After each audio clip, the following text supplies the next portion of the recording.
Hi students, welcome to new session. Today we will be having small information regarding our environment, which is your first chapter of geography. Environment is everything that is around us, which can be living or non-living things. It includes physical, chemical and other natural forces. Natural environment comprises land, water, air, plants, and animals. Human beings interact with the environment and modify it according to their needs. Let's move to the other topic, that is natural environment. In that we have different components. Those are biotic and abiotic. Abiotic factors refers to non-living physical and chemical elements in the ecosystem. Abiotic resources are usually obtained from the lithosphere, atmosphere and hydrosphere. Examples of abiotic factors are water, air, soil, sunlight and minerals which we found in the earth. Biotic factors are living or once living organisms in the ecosystem. These are obtained from the biosphere and are capable of reproduction. Examples of biotic factors are animals, birds, plants, fungi and other similar organisms. Human-made environment. The environment which is made by humans for their survival is called a human-made environment. It composes all sorts of facilities and benefits which are required for the human to lead a peaceful survival. In this environment, man-made objects such as buildings, books, furniture, etc. are present.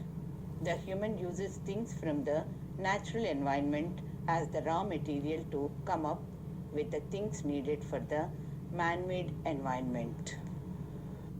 Let us move on to the human environment. Human brain is intelligent. We sophisticated ourselves with our intelligence. It would not be wrong for us to quote that human beings are one of the most intelligent of all the species, and so is the deep influence of humans on environment and vice versa. Started as an individual, humans have managed to grow manifold in any or all the fields that he has touched. Human interaction and evolution has indeed played a very vital role in deciding the shape of the society and the environment that we are currently living in.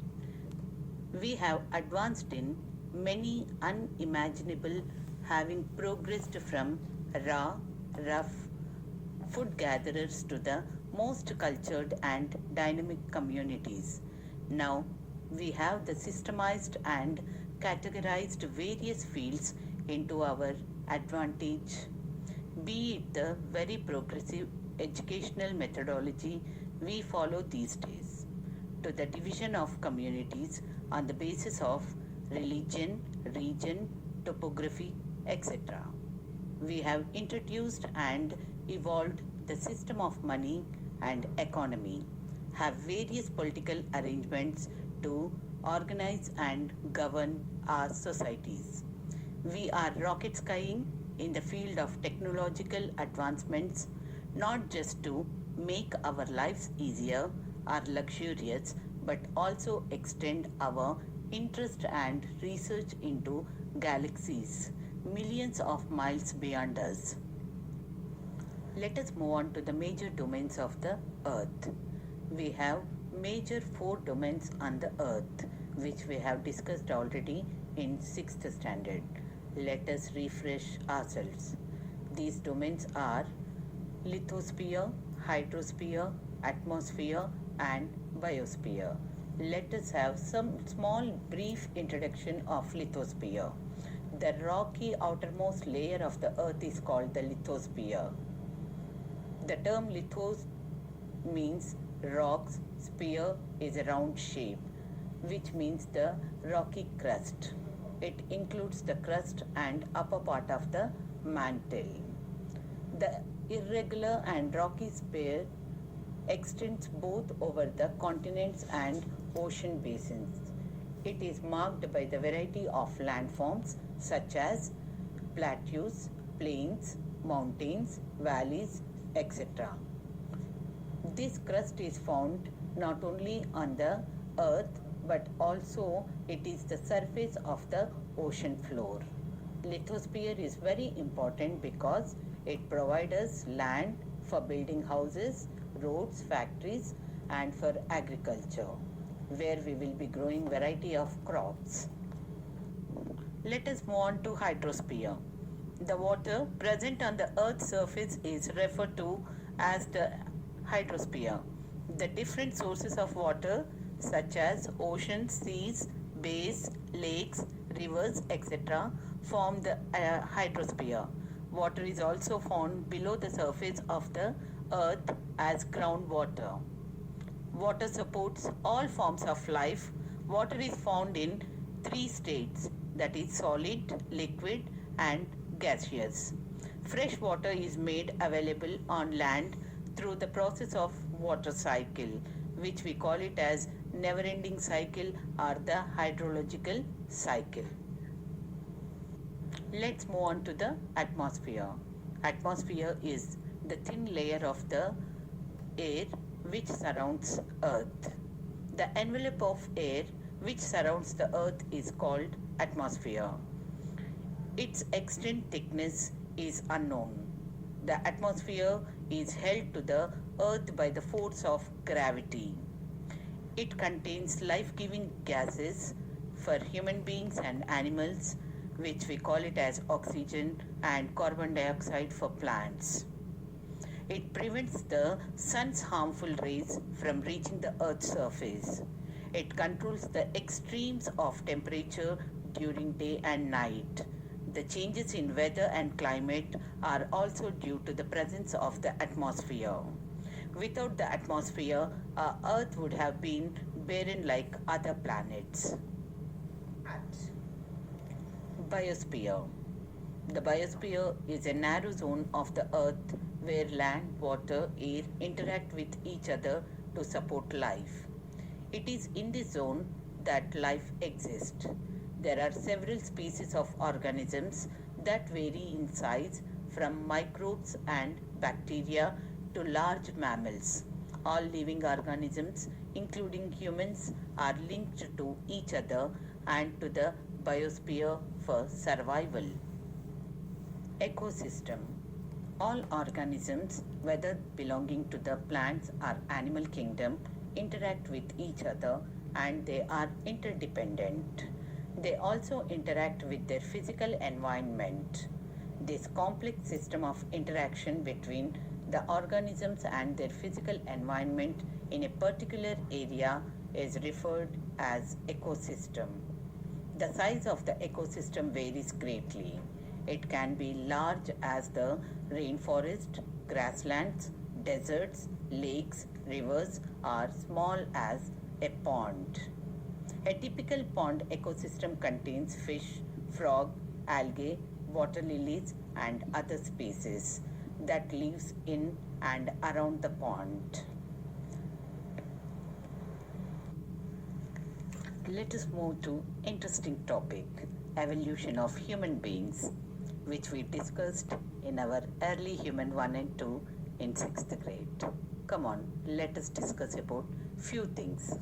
Early humans adjusted themselves with the surroundings in which they lived. They started off their journey as food gatherers, but in no time started producing food. Living hand in hand with nature, they started understanding its various elements and used it for their convenience. One big milestone of their times being the discovery of fire, proving themselves superior to the other species. Slowly, they invented the wheel that made a drastic progress in the evolution of the mankind. People started traveling, henceforth leading to the movement of population towards more favorable living conditions.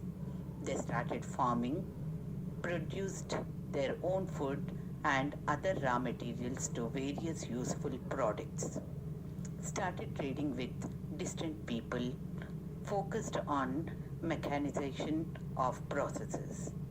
Industrial revolution being another of the biggest milestones, people started making machines for anything and everything that made their lives more and more comfortable. Culture of living in cities started increasing, leading to the migration of the huge population to cities, which in turn caused urbanization. But in this whole journey, has human paid enough attention towards maintaining the sanctity of the environment? Seems like a no. Right from the dawn of human civilization, people have not only used nature for their existence and fulfillment of needs, but also exploited and misused it to a certain extent. Thus, they have disturbed the natural balance of the environment. Human progress led to environmental pollution. Environmental pollution is the contamination of the physical and biological components of the earth atmosphere system to such an extent that normal environmental processes are adversely affected.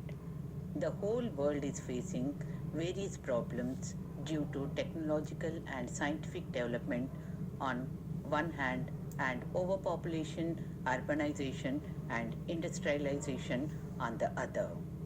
Environmental pollution is the result of unplanned and unwise use of technology. We need to use the technology in a right way so that we will be not causing any environmental pollution. A perfect balance is needed between nature and human environment. Number of organizations are working to solve the problem, but still we are creating so much problem to the world. It is important that all of us should understand and learn to live and use the environment in a harmonious way.